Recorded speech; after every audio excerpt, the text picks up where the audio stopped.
Question number 7, a godown measures 40 metre and into 25 metre into 15 metre. एक godown है जिसकी measurements ये दे रखी है, यानी कि लेंथ, ब्रेथ और हाइट दे रखी है। Find the maximum number of wooden crates each measuring this. तो एक वुडन क्रेट्स है जिसकी मीजरमेंट ये दे रखी है, लेंथ, ब्रेथ और हाइट ये दे रखी है उसकी। तो वो बोला है ऐसी कितनी वुडन क्रेट्स जो है वो स्टोर हो जाएगी इस गोडाउन में। तो जितना इसका वॉल्यूम ज़्यादा होगा गोडाउन का, इसका कम होगा, और इसको इसमें रख रहे हैं, तो इसके वॉल्यूम से इसके वॉल्यूम को डिवाइड कर देंगे तो हमें ये पता चल जाएगा कि कितनी उसमें वुडन क्रेट्स आ सकती हैं। तो पहले गोडाउन की बात करी है, क्यूबॉइड शेप का है, जिसकी हमें लेंथ दे रखी है 40 मीटर, ब्रेथ दे रखी है 25 मीटर एंड हाइट दे रखी है 15 मीटर। सब कुछ मीटर में है, सही है, तो ठीक है। वुडन क्रेट्स, ये भी क्यूबॉइड शेप की है,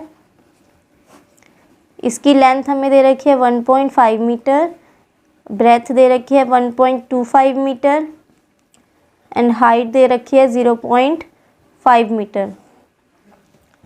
तो हमें number of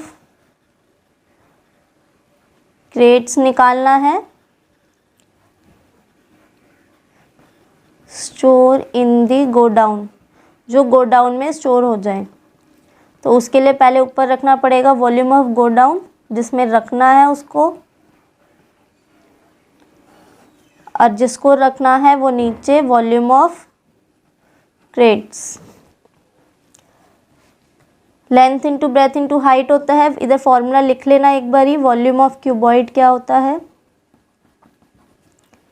length into breadth into height. इसको कैपिटल से डिनोट कर देना, इसको स्मॉल से। तो इसके लिए गोडाउन के लिए डालेंगे तो 40 इंटू 25 इंटू 15, और क्रेट्स के लिए डालेंगे तो 1.5 इंटू 1.25 इंटू 0.5। पॉइंट्स हटाएंगे तो ऊपर 1 2 3 4 ज़ीरोज़ आएंगे। फिर कट वगैरह करेंगे तो सॉल्व करके आएगा 16,000। इतनी क्रेट्स जो है उसमें स्टोर कर सकते हैं गोडाउन में। ये आंसर है। नेक्स्ट क्वेश्चन है question number 8, a solid cube of side this. एक क्यूब है जिसकी साइड इतनी है। क्यूब के लिए तो सिर्फ हमें साइड्स ही चाहिए होती है, ए से डिनोट कर देते हैं।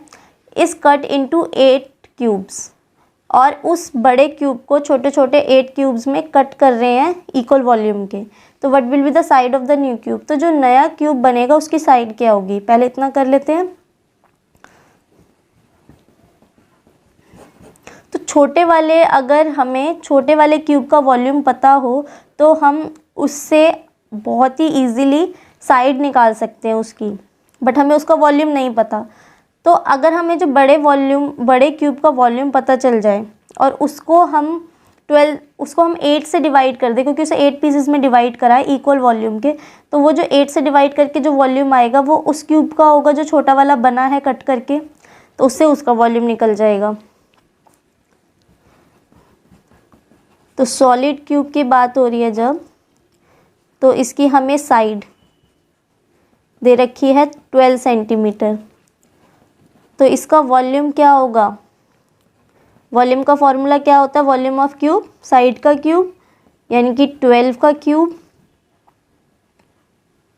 और 12 का क्यूब करेंगे तो आएगा 1728 सेंटीमीटर में है, तो सेंटीमीटर क्यूब। ठीक, इतने वॉल्यूम को कट करके 8 क्यूब्स बनाए हैं,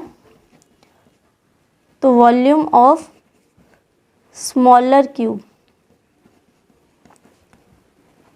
जो होगा वो 8 से डिवाइड करके आएगा, और इसको 8 से डिवाइड करेंगे तो आएगा 216। ये उसका आ गया फॉर्मूला। तो इसका भी ये होगा कि साइड का क्यूब, तो क्यूब हटाएंगे तो यहाँ पे क्यूब रूट लग जाएगा और 216 को एलसीएम लोगे तो ये 6 का क्यूब होता है, तो ये 6 सेंटीमीटर आ गई स्मॉलर क्यूब की स्मॉलर साइड। ठीक है, अब ये इसकी साइड आ गई, यही इसने हमें बोला था कि साइड निकालो, तो एक आंसर तो ये हो गया। फिर उसने बोला है also find the ratio between their surface areas, दोनों के सरफेस एरियाज के बीच में रेशियो निकालना है।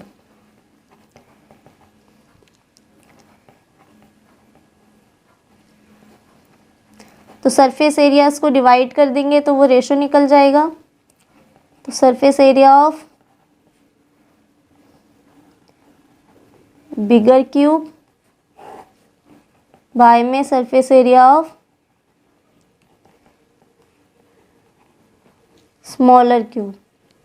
6a², इसकी साइड को a से डिनोट कर लो और इसकी को स्मॉल a से, तो हो जाएगा 6a² बाय में 6a², 6 से 6 कट, a² बाय में a²।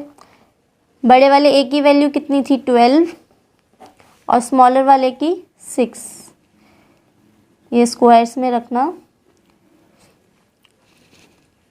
12 का स्क्वायर 12 इंटू 12, 6 का स्क्वायर 6 इंटू 6, ये इससे 2 पे, ये इससे 2 पे जाएगा तो 2 इंटू 2 4 हो जाएगा 1, इनकी 4:1, ये रेशो होगा उनके सरफेस एरियाज का। Thank you students for watching, please like and subscribe.